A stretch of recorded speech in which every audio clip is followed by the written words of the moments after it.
Okay, I just had this patient, which gave me a run for my money to get out of mechanical back pain. Now, so this patient's in her 30s. I diagnosed her with mechanical back pain. So she had an upslip. She had an upslip Outflare, and she had my left thumb dropped on a prone press up test. Right? Watch my other videos. Go to YouTube, Whelton Methods. Subscribe. You see all my videos. Okay. My left thumb dropped, which told me that her sacrum was rotated, and we're doing the rehab to bring it back. Right?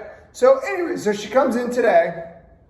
She was doing better. She had 2 days of total pain-free, and then she decided to go for a run, which I don't like my patients to work out. I want them to rest while I'm treating with them, and she threw it way out again. Anyways, she comes in, and she's got this pain here and then here. So here and like here, okay?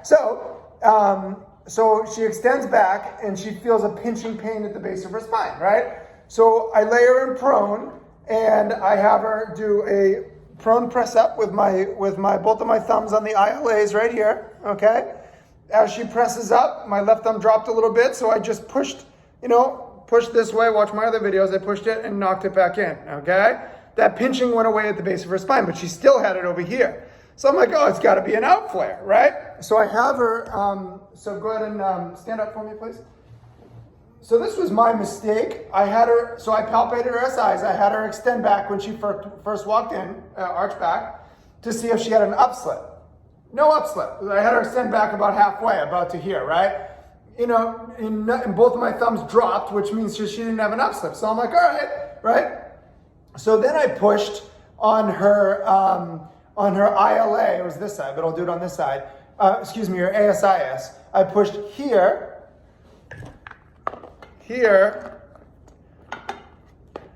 like this, to gap it, okay, to find out if it was an Outflare, okay? So I pushed right here, right, and I said, go ahead and extend back, and she's like, no, it's still there, right?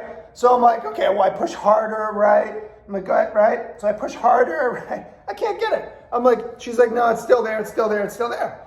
And in my head, I'm like, where is this coming from? I'm like, I rotated the sacrum back, I checked that was fine. Anyways, so it was my fault, so I said, so if you've listened to me before with SI joint dysfunction, you can read my paper I wrote on it. I said that if the person has an upslip and you try to gap open an Outflare, create an inflare to see if it'll relieve their pain, to check and see if they had an Outflare, then it doesn't matter. They'll still have pain even though, so you can push as hard as you want, but if they have an upslip, it's still gonna hurt, okay? Okay, so what I did is, I had her arch back again. So I said, arch all the way back. Keep going, keep going. At the very end, my left thumb went like that. And I'm like, she has an upslip. Unbelievable.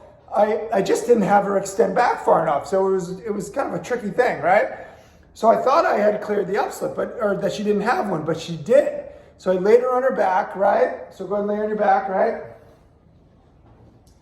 And then, I pulled on her leg, right? So I said, relax. I pull from up here, and I just pull, had her stand up again, both of them dropped, right? She felt better, but it wasn't gone. And then I pushed right here, and she extended back and it was gone. So the moral of this story was, make them go all the way through the range of motion when they do an standing extension or prone press up and checking an SI, because hers didn't.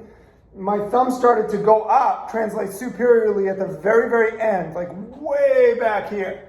But all the way back to here, she was fine, okay? So make sure you do that, okay? Because otherwise you can get into this little tricky thing that I was involved in today, okay?